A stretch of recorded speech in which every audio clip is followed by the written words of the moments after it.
गईला? वहाँ सास बहू के पाठशाला चालू हो गई बा। हाँ, चले जाओ, पूरे गांव में बता दिया जाओ। चले जाओ, चले जाओ, चले जाओ। चाचा, अरे चाचा, सास बहू के पाठशाला चालू हो गई बा। अरे भैया, सास बहू के पाठशाला चालू हो गई बा। अरे चाचा, सास बहू के पाठशाला चालू हो गई। सावधान, सावधान, सास बहू के पाठशाला शुरू हो गई। सावधान, सावधान, सास बहू के पाठशाला शुरू हो गई। सावधान, सावधान, सास बहू के पाठशाला शुरू हो गई। सावधान, सावधान, सास बहू के पाठशाला शुरू हो गई बा। सावधान, सावधान, सास बहू के पाठशाला शुरू हो गई बा। सावधान, सावधान, सास बहू के पाठशाला शुरू हो गई। सावधान, सावधान, सास बहू के पाठशाला शुरू हो गई। का हो काका? का भइला? काहे भाई भाई ऐसा चिल्लाता रे? अरे तो के पता नहीं खे, सास बहू की पाठशाला शुरू हो गई बा। सावधान, सावधान, सास बहू की पाठशाला शुरू हो गई बा। इस सतरंगिया नौरंगिया दोनों गांव के टेंशन दे देले बाड़ी सन। अरे चाचा तो जाए दा ना, हमार का टेंशन बा? के बा हमार? न माई न मेहरारू। अरे ठीक बा, तोहरे बाल बच्चा ना हुआ तो हमरे चाचा बाल बच्चा हुआ ना, उनके बारे में सोचे के पड़ी ना।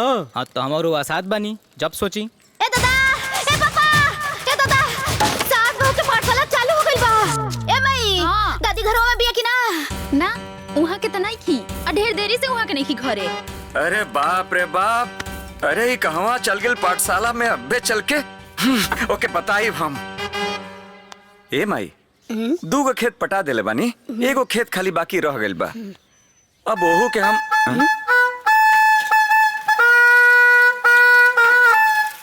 सास बहू के पाठशाला शुरू हो गई। लो, अब फिर सास बहू के ड्रामा चालू हो गए। ड्रामा नहीं खे, बीपत बोल बीपत। रे माई, देखता चिंटुआ के माई बिया के ना घरे। दुल्हीन, ए दुल्हीन,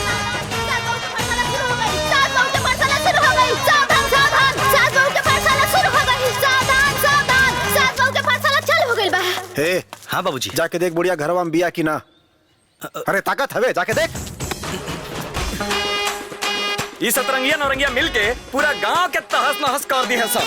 अरे बाबू, ए चिंटुआ की माई नहीं खे। लो, ये हो गई पाठशाला।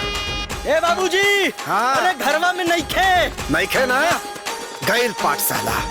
ये नौरंगिया सतरंगिया मिल के पूरे गांव के बर्बाद करे में लागल बाड़ी सा।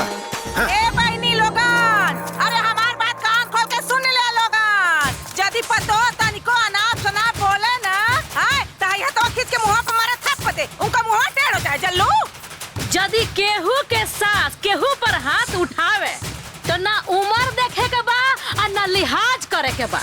धो के कड़कड़ा के हाथ घेट मरोड़ देवे के बा। यहाँ मत लोगन। जल्लू, अब पतो से डराइबू लोगन ना, तब पतोहिया ऐसे ही गोबर पथोइयन सन। जल्लू, खूब नाटक पसारे के बा और खूब भोगल पसारे के बा। ठीक बा। अब पतोहे से तनिको डराए के ना बा।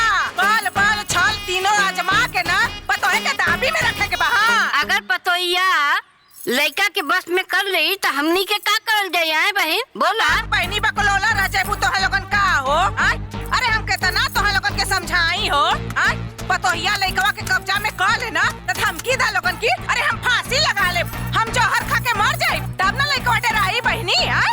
हाँ, जान जा लोगन, पतोहे से रची को डराए के ना बा। जल्लू, सास कितनो डरवावे, डराए के नहीं खे। काहे से? जो डर गया वो मर गया। पतो माने रुई का, माने मुहवा से फूंक दा तो उड़ जाए। जल्लू, सास मतलब मकई के बुआ। सास से न लजाए के बा और ना डराए के बा। हाँ, आए बहनी लोगन, पतो का ना सुने के बा, ना पूछे के बा। हाँ, पतो रानी मुर्दाबाद। सास रानी मुर्दाबाद। सास रानी जिंदाबाद। बहू रानी घर के महारानी। सास का शासन कायम रही। तनिको पतो से डराए के नहीं बा। सास बहू के पाठशाला खत्म हो गई बा। सावधान, सावधान, सास बहू के पाठशाला खत्म हो गई बा। सावधान, सावधान, सास बहू की पाठशाला खत्म हो गई। सावधान, सावधान, सास बहू की पाठशाला खत्म हो गई। सावधान, सावधान, सास बहू की पाठशाला खत्म हो गई। आवे दी बुढ़िया के आज घर में हुरकंडो हो के रही। अरे काहे तू टेंशन लेता रू? तनका आराम से, वो हमार माई है, ओकरा के हम समझा दे। चुप रही रहुआ। आज उनकर पाठशाला में के मिलल सबरी ज्ञान निकालिए के दम लेही। ए मई, करे हौ देख, हौ देख, हौ देख।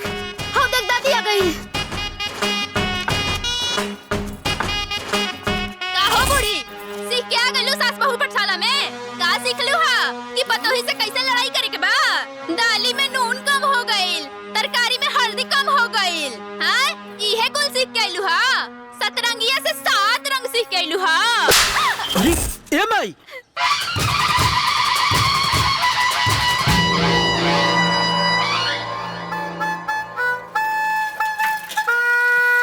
सास बहू के पाठशाला खत्म हो गई। हाँ, घर के सारा काम काज छोड़ के अब बड़ी पाठशाला गिरी करत फिरत बाड़ी। ए माई का रे? आ जाई तक का करबे?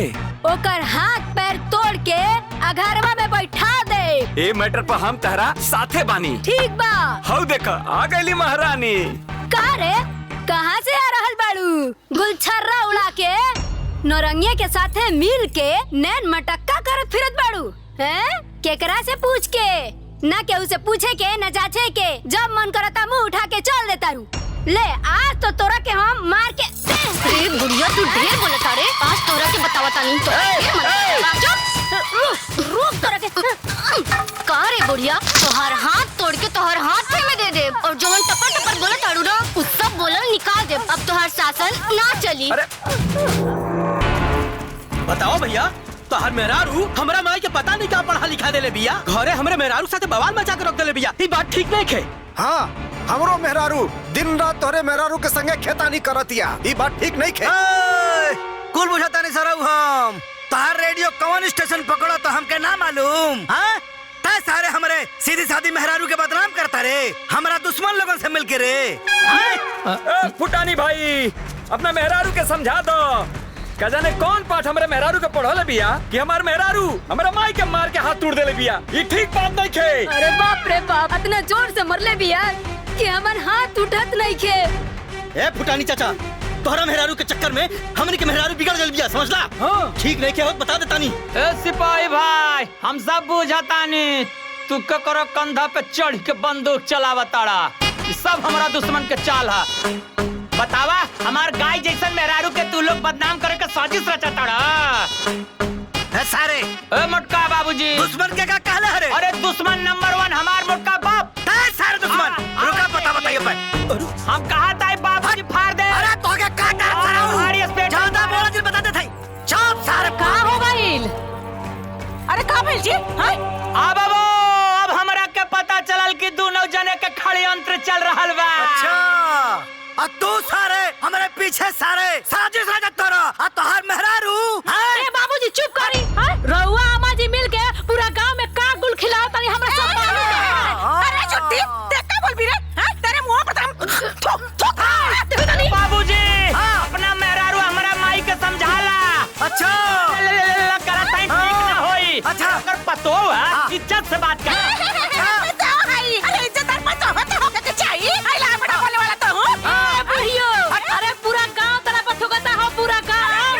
हमारे पर गांव का थुकी तोरे उतरता ही गांव तो के थुके लगल। आइलू है बोले मेरे तू है। अरे सारे हमारा मेहरारू को पूरा गांव बीआईपी कहत हो और तय सारे कहत हमारा मेहरारू बुढ़िया। बुढ़वा मटका, तब पूरा गांव तो का कहला बीबी के गिल्ला। बीबी के गुलाम। ये देखा बुढ़वा पगला गई। बीबी के गुलाम। हाँ सारे, हाँ बुढ़िया। जी गला सा निकाल। सारे का काट डाल। अब भी लेके आवत तनी। कैसे कर काट सारे, दौड़ा के काट। अरे मटका बाबूजी, फाड़ देगा। ले जी, ले जी। ले ले ले। मार।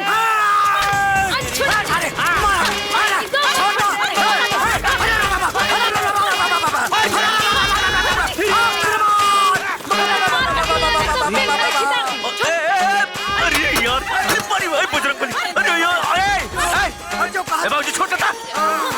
भैया, बाबूजी, अरे रुका जा यार। अरे छोड़ा जा, छोड़ा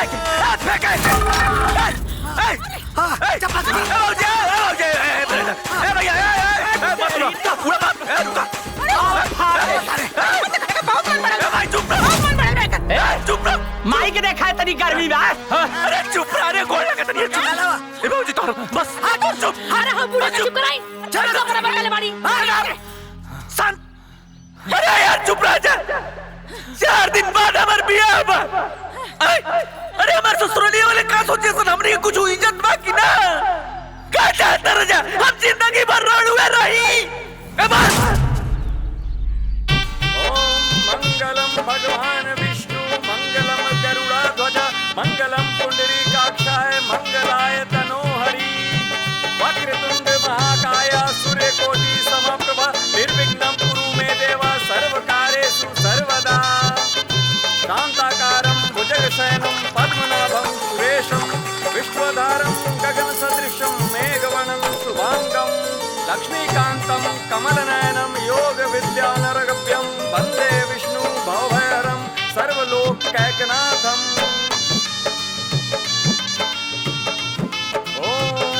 हरिः गणानां त्वा गणपतिगुं हवामहे प्रियनां त्वा प्रियपतिगुं हवामहे निधिनां त्वा निधिपतिगुं हवामहे।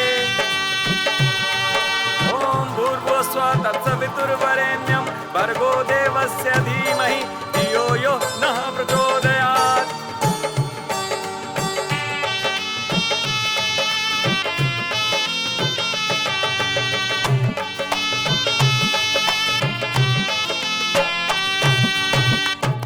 दुल्हन बहुत शौकीन हो सासू मुखड़ा दिखाई दा। दुल्हन बहुत शौकीन हो सासू मुखड़ा दिखाई दा।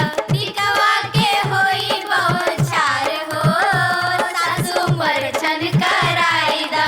परछन कराई दा सासू परछन कराई ए बहन तनी हटाओ हट जा पैसा चावर लोगन ये लोगन बड़ा सासू परछन कराय दा दुल्हन बड़ी शौकीन हो।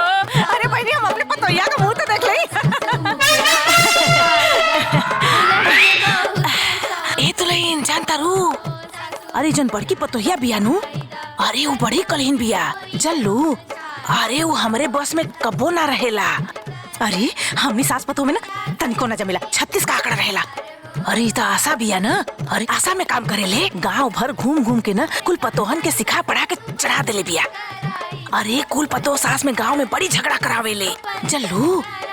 अरे हम बोलीला ना तो दोनों परानी ना हमरा से लड़ जाले सन। होशियार रही है जल्लू बड़ी चढ़बाक है नौरंगिया। हाँ ठीक बा। हाँ। अरे हमार पतो तो बड़ी सुंदर बिया हो लाखों में एक बिया। अच्छा सुन सासू परछन कराई दा। परछन कराई दा सासू परछन कराई दा।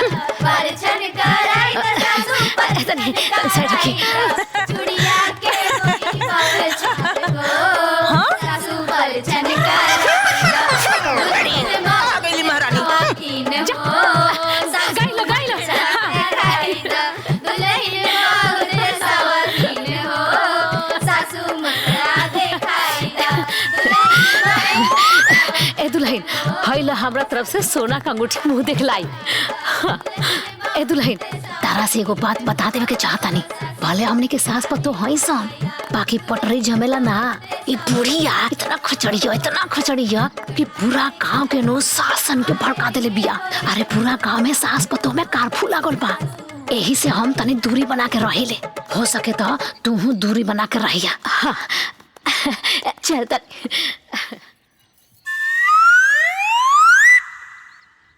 ए बहनी जानत हो लोग। अरे हम तो अपना पतोह के बता देले बानी कि ए घर में के कितना पानी में बा। हाँ। ए सखी लोग हमहू अपना नु देवरानी के बता देले बानी ए घरवा में केकर कितना औकात बा। हाय लोग औकात की बात करी हो बहनी। अरे हमारे औकात देखे खातिर ना लोगन के औकात चाहिए है। ए सखी लोगिन हमरो औकात देखे खातिर नु और पानी देखे खातिर लोग के औकात होखे के चाही।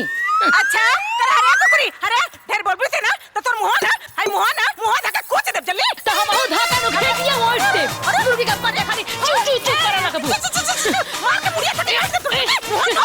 रे तू साल टमाटर है रे बुढ़िया। साल टमाटर बोलबी तो बोले साल टमाटर बोले। अरे ते है भैंस के गोबर। अरे जे तो के मार के चित ना करे तो हमरो नाम नौरंगिया ना। अरे के तो तोड़ दे तो मारे मुंह फोड़ दे। अरे तू के मर भी तू मर भी। अरे बाप रे। अरे बाप रे बाप। ए माई चुप ए माई चुप ए माई तू चुप रह चुप रह तू तेरे चुप अरे ओकरा के चुप करो ए चुप एकदम चुप देखो जा एकदम चुप अब दोनों जने से कहा था नहीं बुझाइल अरे ये भाई एकदम चुप ए भाभी चुप ए भाभी एकदम चुप समझा दे इनके एकदम चुप अरे तोनी की शर्म नहीं क्या होत रे अरे नया नया तार बहुरी आइल बिया हमर दुल्हन आइल बिया आ तो हम लोगन अपन अपन औकात दिखा देलु जा हां शर्म नहीं क्या होत उनके 2-4-5 दिन भी रही तू जा इज्जत से घर में ये पहले बोल ए भाई चुप एकदम चुप समझाई अरे संभाली अपना खोखा जड़ी चुप करे बोला अरे चुप तो बता देता नहीं हमरा से पूरा होई अरे बाप रे अरे माय रे माय अरे तो हम लोग ऐसा का खड़ पड़ जा जा हो गइल ना जा जा जा गोड़ लगता नहीं जा जा जा जा जा जा जा जा काल है जा देख लिया जा हाँ जा जा जा जा